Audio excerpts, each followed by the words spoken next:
Sixième des 6 vertus vincentiennes, la charité. 5 vertus pour les missionnaires et 3 vertus pour les filles de la charité. 2 sont en commun, l'humilité et la douceur. La spécifique pour les sœurs est la vertu de la charité.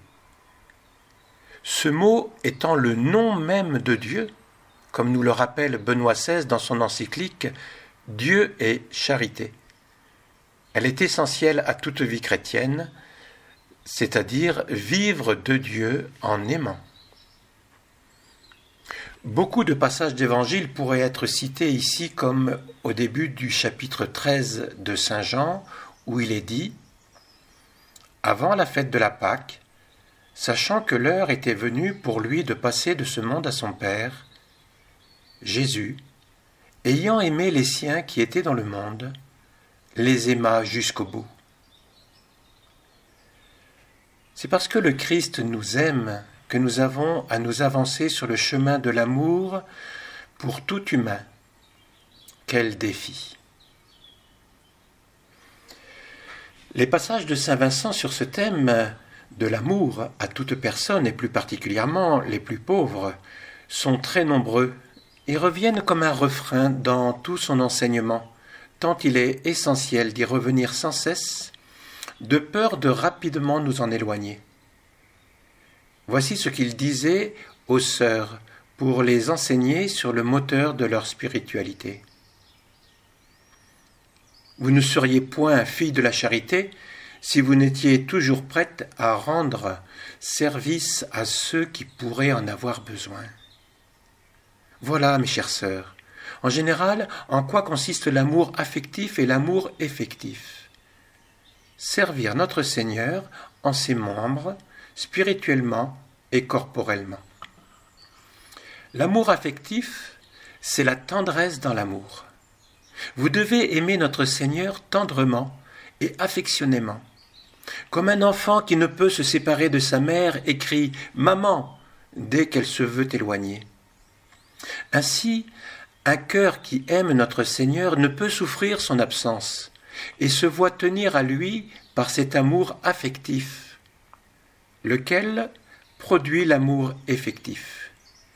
Car le premier ne suffit pas, mes sœurs. Il faut avoir les deux. Il faut de l'amour affectif passer à l'amour effectif, qui est l'exercice des œuvres de charité.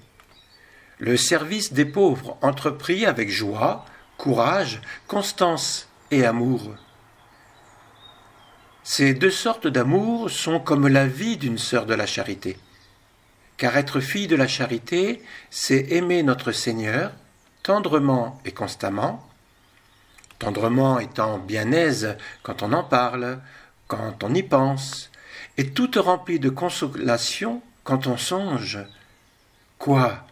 Mon Seigneur m'a appelé pour le servir en la personne des pauvres. Oh, quel bonheur! Saint Vincent étant le plus incisif lorsqu'il en parlait aux missionnaires. « Aimons Dieu, mes frères, aimons Dieu, mais que ce soit aux dépens de nos bras, que ce soit à la sueur de nos visages. Car bien souvent, tant d'actes d'amour de Dieu, de complaisance, de bienveillance, et autres semblables affections et pratiques intérieures d'un cœur tendre, quoique très bonnes et très désirables, sont néanmoins très suspectes, quand on n'en vient point à la pratique de l'amour effectif. En cela, dit notre Seigneur, mon Père est glorifié que vous rapportiez beaucoup de fruits. Et c'est à quoi nous devons bien prendre garde, car il y en a plusieurs qui, pour avoir l'extérieur bien composé et l'intérieur rempli de grands sentiments de Dieu, s'arrêtent à cela. Et quand cela vient au fait et qu'ils se trouvent dans les occasions d'agir, ils demeurent courts. Ils se flattent de leur imagination échauffée. Ils se contentent des doux entretiens qu'ils ont avec Dieu dans l'oraison. Ils en parlent même comme des anges. Mais au sortir de là, est-il question de travailler pour Dieu, de souffrir, de se mortifier, d'instruire les pauvres, d'aller chercher la brebis égarée, d'aimer qu'il leur manque quelque chose, d'agréer les maladies ou quelque autre disgrâce? Hélas, il n'y a plus personne. Le courage leur manque. Ô bonté divine, unissez ainsi tous les cœurs de la petite compagnie de la mission, et puis commandez ce qu'il vous plaira. La peine leur sera douce et tout emploi facile. Le fort soulagera le faible, et le faible chérira le fort et lui obtiendra de Dieu accroissement de force.